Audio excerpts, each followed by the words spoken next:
오늘 하나님께서 우리에게 주신 은혜의 말씀은 요한복음 5장 29절입니다. 함께 봉독합니다. 선한 일을 행한 자는 생명의 부활로, 악한 일을 행한 자는 심판의 부활로 나오리라. 오늘 말씀의 제목은 죽음 이후의 시간입니다. 선포되는 말씀을 통해 하나님의 은혜를 경험하는 시간이 되기를 소망합니다. 여러분, 사람의 몸은 죽으면 흙으로 돌아가고 썩어서 없어집니다. 하지만 주님의 재림의 때에는 죽었던 몸이 다시 살아나요. 그때 부활하면 죽는 일은 다시는 없을 겁니다. 여러분, 그게 믿어집니까? 죽어서 이미 분해되어 없어져 버린 몸이 다시 결합되어질 수 있을까요? 많은 사람들이 이런 생각 때문에 죽은 자의 부활에 대한 의구심을 가져요. 그러나 성경은 여러 곳에서 죽은 자의 부활을 분명하게 증거해요. 히브리서 기자는 아브라함에게 죽은 자의 부활에 대한 믿음이 있었다고 말합니다. 우리 히브리서 11장 19절, 그가 하나님이 능히 이삭을 죽은 자 가운데서 다시 살리실 줄로 생각한지라, 비컨대 그는 죽는 자 가운데 도로 받은 것이니라. 아브라함은 죽은 자를 살리시는 하나님을 믿었기 때문에 자기 아들을 제물로 바치기를 주저하지 않았어요. 그러니까 아브라함의 믿음은 자신의 과거 경험으로부터 비롯된 겁니다. 아브라함은 죽은 자와 다름없는 자신의 몸에서 하나님의 능력으로 새 생명 이삭을 낳을 수가 있었어요. 아브라함의 이런 경험은 이삭이 죽는다 할지라도 하나님께서 다시 살릴 수 있다는 믿음을 갖게 했습니다. 그 확신으로 자기 종에게, 우리 창세기 22장 5절, 이에 아브라함이 종들에게 이르되 너희는 나귀와 함께 여기서 기다리라. 내가 아이와 함께 저기 가서 예비하고 우리가 너희에게로 돌아오리라 하고, 이렇게 말하잖아요.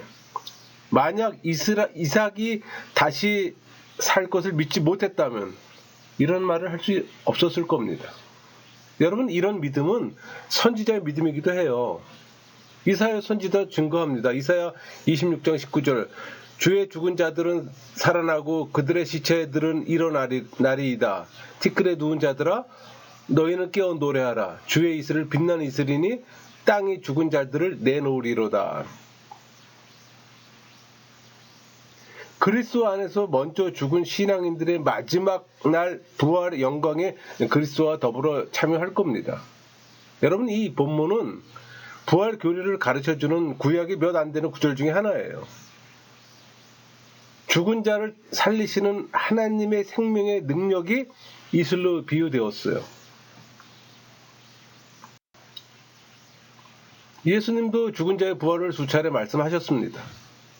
예수님이 핍박하는 유대인들에게 이르시기를 하나님을 믿는 자는 영생을 얻었기에 심판에 이르지 아니할 것이며 사망에서 생명으로 옮겨졌다고 합니다.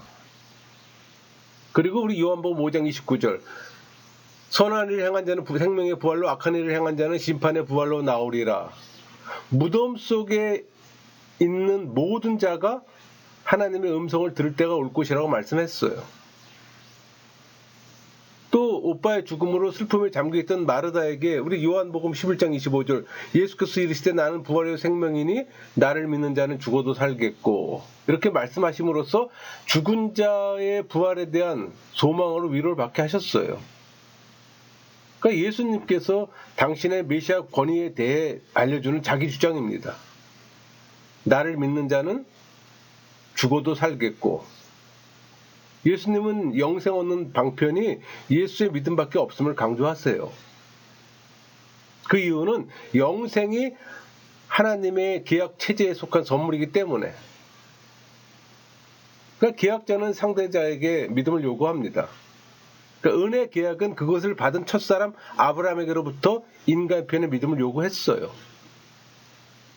그러니까 신앙인 그리스도께서 인간에게 통해지도록 하는 심리적 통로로 필요하기도 하지만, 그보다도 그것이 신인 계약에 성립시키는 구성 요소로 필요한 겁니다. 하나님과 인간의 계약이 있었잖아요. 그러니까 신앙인들은 믿음에 의해 하나님 계약에 참여함으로 그리스도에게 붙은 자가 되어지는 거예요. 여러분은 부활이 믿어집니까? 사도 바울은 죽은 자의 부활을 조금도 의심할 여지가 없는 분명한 사실로 받아들였어요. 그 증거가 고린도전서 15장에 잘 나타나잖아요. 이 고린도전서 15장은 죽은 자의 부활에 대한 내용으로 가득 차 있습니다. 그래서 부활장이라고 우리가 보통 얘기합니다. 그러니까 사도 바울은 죽은 자의 부활을 그리스도의 부활과 연관해 설명해요. 그러니까 그리스도께서는 잠자는 자의 첫 열매로 다시 살아나셨다는 겁니다. 사도 바울은 죽은 자의 부활을 땅에 뿌려지는 씨앗에 비유해 설명합니다. 땅에 떨어진 씨앗은 죽어요. 그러나 씨앗은 다시 새 생명으로 살아나 열매를 맺잖아요. 사람도 썩을 것으로 심고 썩지 아니할 것으로 다시 산다고 했습니다. 욕된 것으로 심고 영광스러운 것으로 다시 산다고.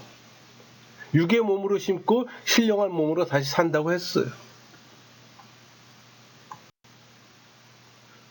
여러분, 사도 바울이 주장한 비슷한 예를 우리 일반 자연에서 발견할 수가 있어요.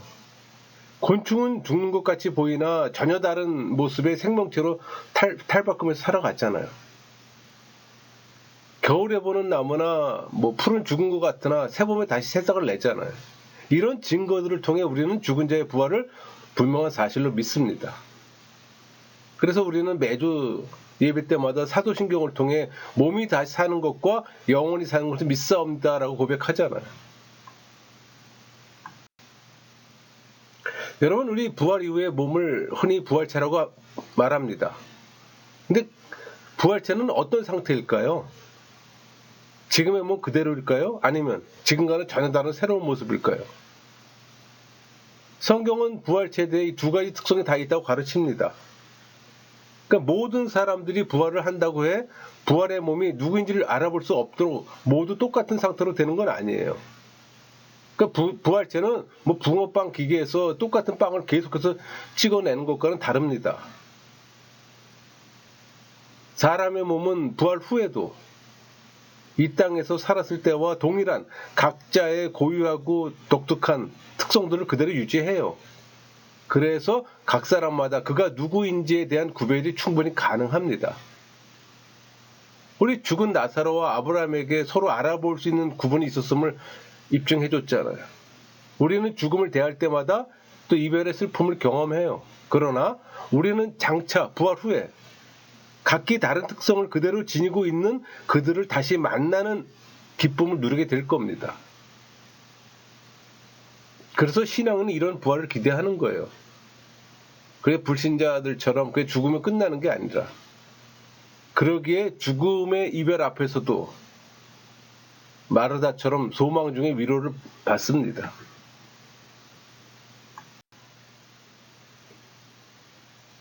우리 고린도전서 15장 44절, 육의 몸으로 심고 신령한 몸으로 다시 살아나나니 육의 몸이 있은즉 또 영의 몸도 있느니라. 여기서 신령한 몸은 영원 불변함을 특징으로 합니다. 그러니까 신령한 몸은 생명에 생기를 부여하는 원리가 적용되는 몸이에요. 그러니까 신령한 몸을 입은 존재는 육적인 약함에서 오는 모든 질고에서 벗어나 온전히 성령에 의해 지배받는 생활을 하게 될 겁니다. 그래서 사도 바울은 육의 몸이 있은즉 또 신령한 몸이었다 이렇게 진술함으로써 부활이 있음을 결론적으로 말했어요. 그러니까 육신의 몸이 확실히 존재하듯이 신령한 몸도 확실히 존재한다고 단정하는 겁니다. 육체의 몸이 있다면 그 반대되는 신령한 몸이 있다는 논리를 통해 부활의 필연성을 논증하는 거예요. 또 죽은 자들이 이 부패한 시신의 재조직을 통해 부활하는 것이 아니라 새로운 형태의 신령한 몸, 즉 다른 몸을 입을 것이라고 말하므로 부활체의 근본적 변화를 설명합니다. 여러분, 부활체 인격 주체는 죽기 전에 주체를 그대로 유지해요. 그러나 그 상태는 지금의 몸과 다릅니다. 왜냐하면 이 부활체는 신령한 몸으로 변화되기 때문에. 그러니까 부활체가 지금의 몸과 다른 점은 부활체는 시간과 공간의 제약을 받지 않아요. 부활체는 질병에 시달리지도 않고 썩어지거나 죽지도 않습니다. 또 부활체는 이 땅에서와 같은 방식의 사회생활을 또 계속하지도 않아요. 그래서 결혼도 하지 않는 겁니다. 그러니까 혈연 관계 구애도 받지 않아요. 그러나 부활 후에도 이 땅에서의 부모나 자녀 또는 친구나 이웃들을 분명히 알아볼 겁니다.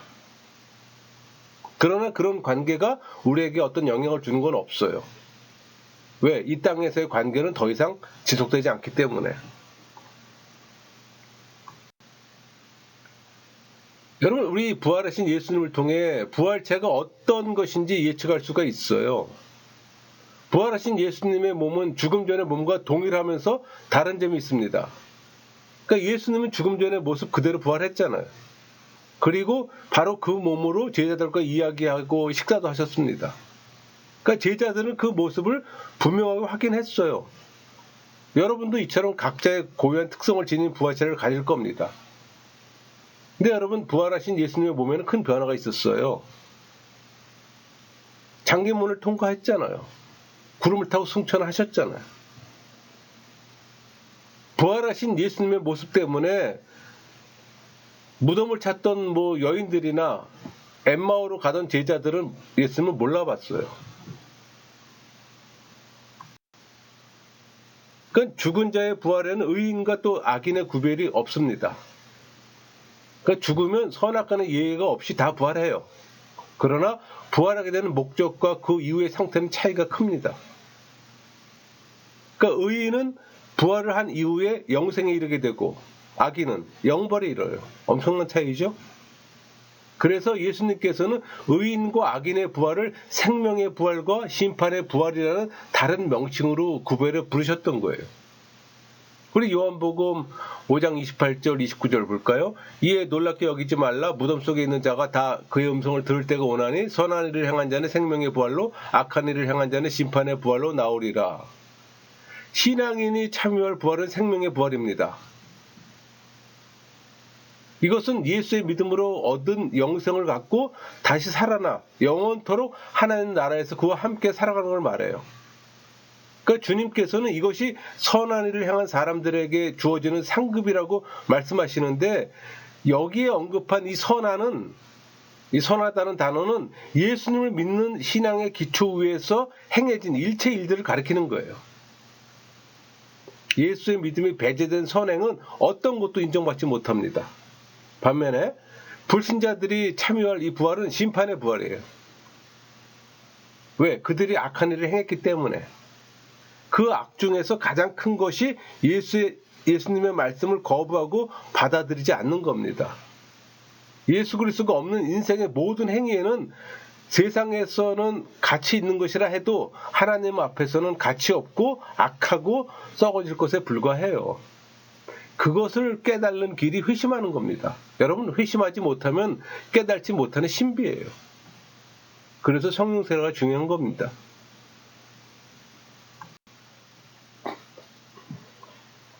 사람들 중에는 부활에 이르지 않는 예도 있습니다. 그러니까 예수님의 재림 때까지 살아있는 사람들이에요. 그들에게는 몸의 부활이 없어요. 그들은 죽음을 통과하지 않았잖아요. 살아있는 그대로 주님의 재림을 맞이하기 때문에. 하지만 그들의 몸은 주님의 재림 때에 호련히 변화합니다. 그래서 죽었다가 부활한 부활체와 똑같은 상태가 되는 거예요. 우리 히브리서 기자가 말하기를 히브리서 9장 27절 한 번 죽은 것은 사람에게 정해진 것이요 그 후에는 심판이 있으리니. 이 말씀은 모든 사람에게 죽는 것이 정해진 것처럼 심판도 정해져 있음을 가르치고 있는 거예요. 그러니까 그리스도께서 이루신 이 구속사역의 최종적인 완전성을 증명하는 예입니다. 여러분, 사람이 태어나서 한 번 죽는 것은 이미 정해진 이치잖아요. 그게 하나님의 섭리예요. 죽음은 불강력적인 거면 최종적인 거잖아요.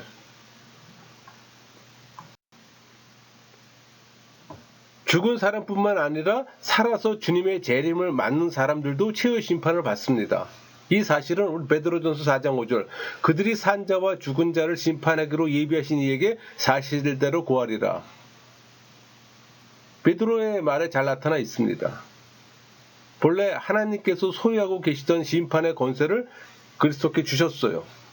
그러니까 사람들은 자신의 모든 생활에 대해 마땅히 심판을 받을 수밖에 없는 거예요.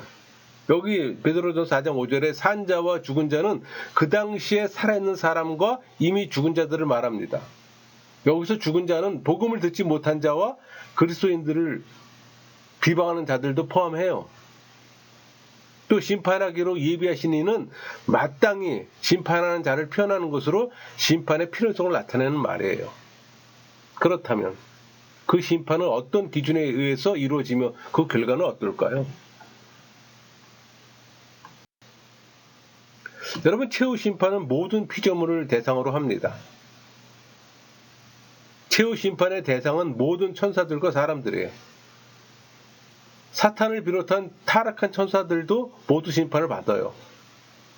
그들의 심판은 또 영원한 형벌을 위한 심판입니다. 가끔 사랑의 하나님께서 자기가 창조하신 피조물을 영원히 벌할 수 있는가 의심하는 사람이 있어요. 그래서 하나님께서는 벌을 내리신 후 다 용서해 줄 것이라고 오해하는 사람이 있습니다. 그러나 악한 천사들이 용서를 받게 되는 일은 결코 없습니다. 왜? 하나님의 사랑에는 공의가 포함되어 있기 때문에. 행한 대로 최종 심판을 내리는 것이 최후의 심판이라고 볼 때 선한 천사들 역시 최후 심판의 대상이 됩니다. 그런데 성경은 선한 천사들이 최후의 심판의 대상이 되는지에 대해서는 분명한 언급이 없어요. 그래서 선한 천사들이 최후 심판의 대상이 되는지에 대해서는 유보합니다. 여러분, 불신자나 종교인들은 영원한 정죄 심판을 받습니다. 그들은 자기들의 행위가 낱낱이 기록된 책에 의해 심판을 받아요. 우리 요한계시록 20장 12절 또 내가 보니 죽은 자들이 큰 자나 작은 자나 그 보좌 앞에 서 있는데 책들이 펴 있고 또 다른 책이 퍼졌으니 곧 생명책이라. 죽은 자들이 자기 행위를 따라 책들에 기록된 대로 심판을 받으니. 그러니까 하나님의 심판의 기준은 인간 행위에 따라 심판이 이루어져요. 그러니까 모든 죄가 적나라하게 드러나는 그 순간 부끄러움을 면하지 못할 겁니다. 이 땅에 사는 동안 여러분의 죄는 감춰져 있어요. 그러나 하나님의 심판대 앞에서는 그대로 노출될 겁니다. 여러분, 인간 행위가 기록된 책과 신앙인들의 이름이 기록된 책이 있어요. 그 사이에는 인간의 행위와 믿음이라는 모순이 있는 것처럼 보이나 사실상 아무런 문제가 발생될 수 없어요. 왜냐하면 사람의 행위는 그 사람 마음에서 비록되기 때문에. 우리 요한복음 5장 24절 내가 진실로 진실로 너에게 이르노니 내 말을 듣고 또 나 보내신 이를 믿는 자는 영생을 얻었고 심판에 이르지 아니하나니 사망의 생명으로 옮겼느니라. 여기서 심판에 이르지 아니하나니 사망에서 생명으로 옮겼느니라. 이 말은 신앙인이 현재 벌써 영생을 소유했다는 뜻이에요. 현세에서부터 심판 보장의 칭의를 받았다는 의미예요. 그러니까 예수의 믿음을 받는 순간 이미 사망의 권세에서 벗어나게 된 것이며 또 그 상태가 지금까지 계속 유지되는 겁니다. 여러분이 성령세를 받은 사람이라면. 그러므로 더 이상 사망과 관계가 없고 사망의 세력을 잡은 자인 마귀를 무서워하지 않으며 또 그에게 종로로 타지도 않아요. 문제는 성령세를 받지 못한 종교인들에게 문제가 되는 거예요. 그래서 빠른 시간 안에 성령세를 받아야 되는 겁니다. 그리스도의 의로 변화된 사람들은, 그러니까 성령세를 받은 사람들은 이 세상에서는 새롭고 감격적인 삶을 살게 돼요.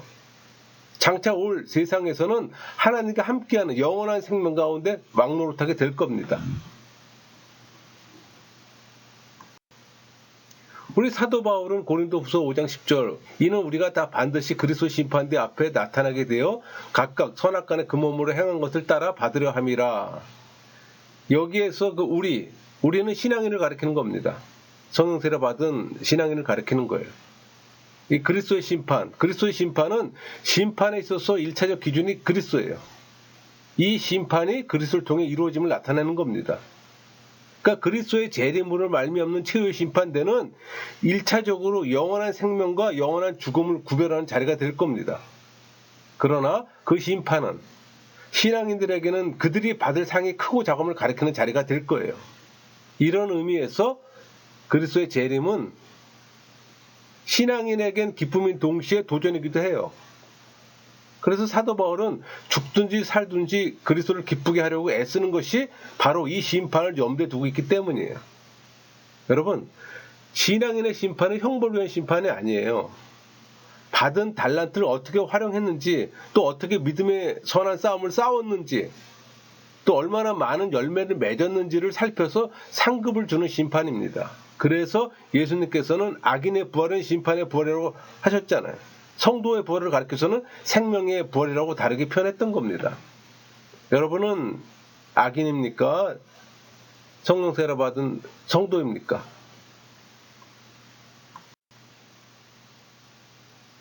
여러분, 최후의 심판은 도덕적인 존재들, 각자와 관련된 모든 것들을 그 대상으로 해요. 그러니까 말이나 행동, 즉 겉으로 드러나는 것뿐만 아니라 속으로 은밀하게 감춰뒀던 생각까지도 모두 심판의 대상이 됩니다. 심지어는 농담도 심판의 대상이 되는 거예요. 얼핏 스쳐 지나간 생각이나 한순간 품었던 의욕들도 심판의 대상이 됩니다. 이 때문에 우리들은 항상 두렵고 떨리는 마음을 가져야 하는 거예요. 여러분들이 신앙인이라면 일상의 삶에서 지은 생각, 죄, 모든 것들을 또 회개해야 되는 거고, 그때 생각날 때마다 회개하세요. 죄 안 짓고 살 수가 없잖아요. 이 세속적인 악한 세상 속에서는. 또 심판주 하나님께서 불꽃 같은 눈초리로 다 살피고 계심을 기억해야 합니다. 우리는 하나님을 평상시에 잊고 살잖아요. 그 주일하면 생각이 났잖아요. 그러나 하나님께서는 1년 360일 24시간 항상 우리를 살피시고 있는 거예요. 하나님의 현면의 인식이 있어야 되는 겁니다. 그게 신앙인의 삶의 자세예요. 여러분, 심판의 기준은 하나님께 달려 있어요. 그 기준은 심판의 대상들이 갖는 어떤 상황에도 달라지는 일이 없어요. 주님께서는 그 기준을 하나님 뜻이라고 말씀하셨잖아요.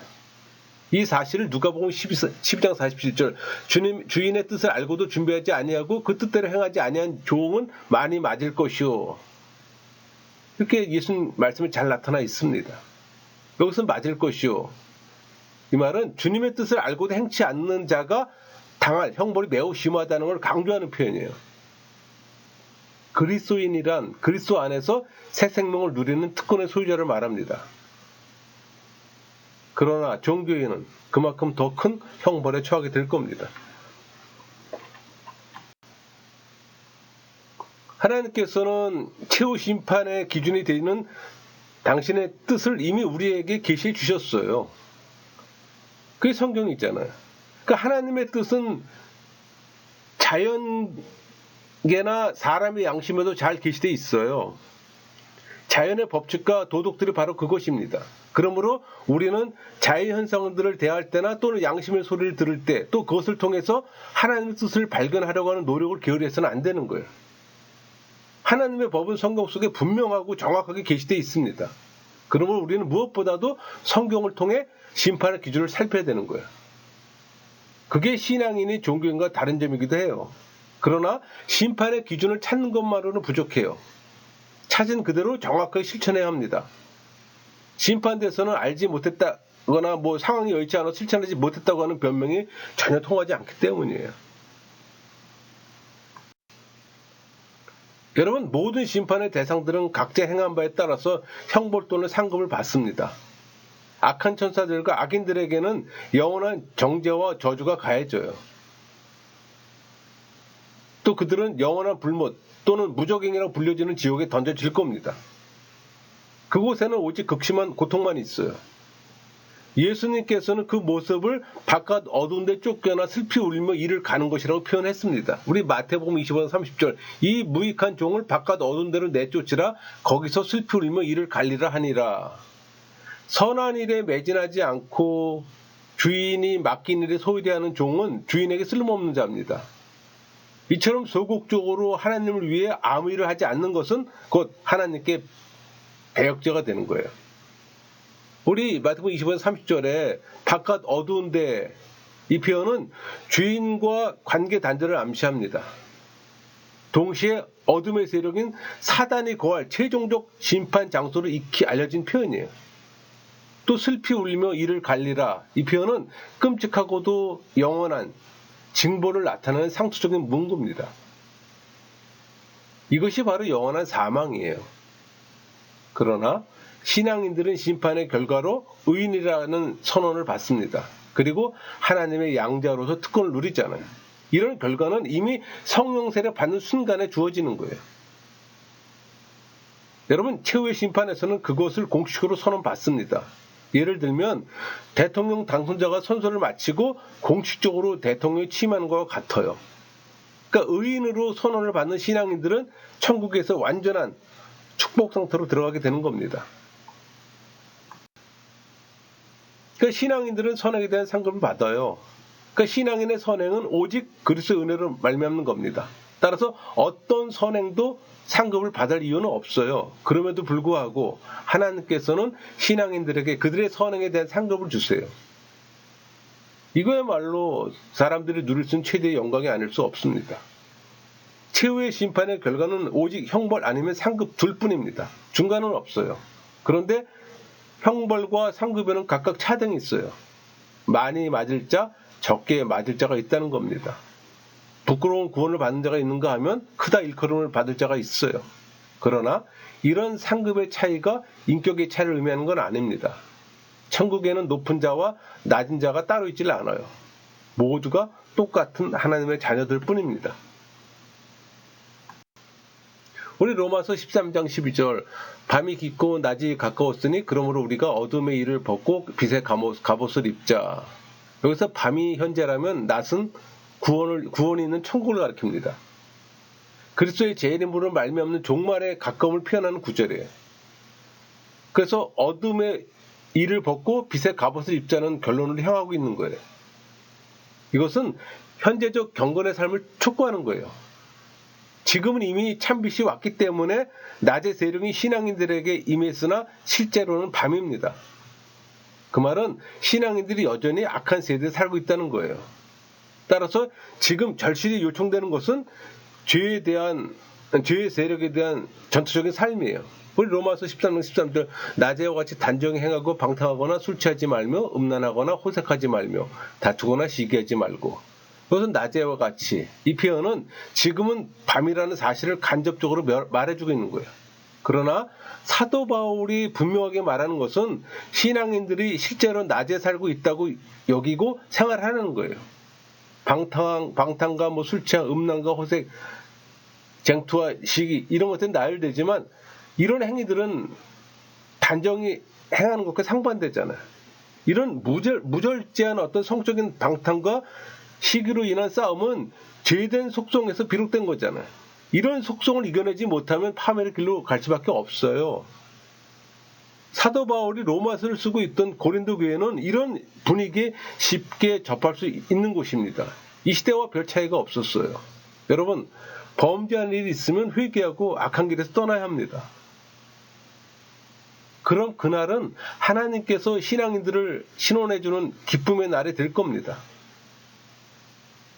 죽은 자의 부활과 최후의 심판은 성경의 분명한 가르침이에요.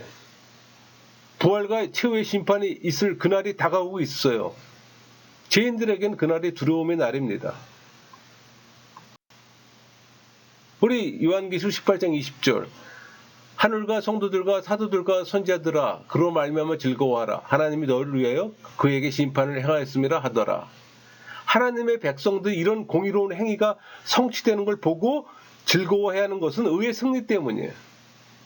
그러기에 신앙인들에게는 그날이 오히려 큰 위로와 소망이 되는 날입니다. 우리는 마치 신부가 설렘과 기대 속에 신랑을 기다리는 것처럼 그날을 바라보는 신앙인이 되어야 하는 거예요. 여러분, 죽음 이후의 시간은 지금 이 순간의 연속입니다. 하나님과 교제하는 구원의 길로 갈 것인가, 세속의 길로 가다 멸망의 길로 갈 것인가, 여러분의 선택이, 여러분 모두가 구원의 길을 가는 신앙인이 되길 소망합니다. 말씀을 마치겠습니다.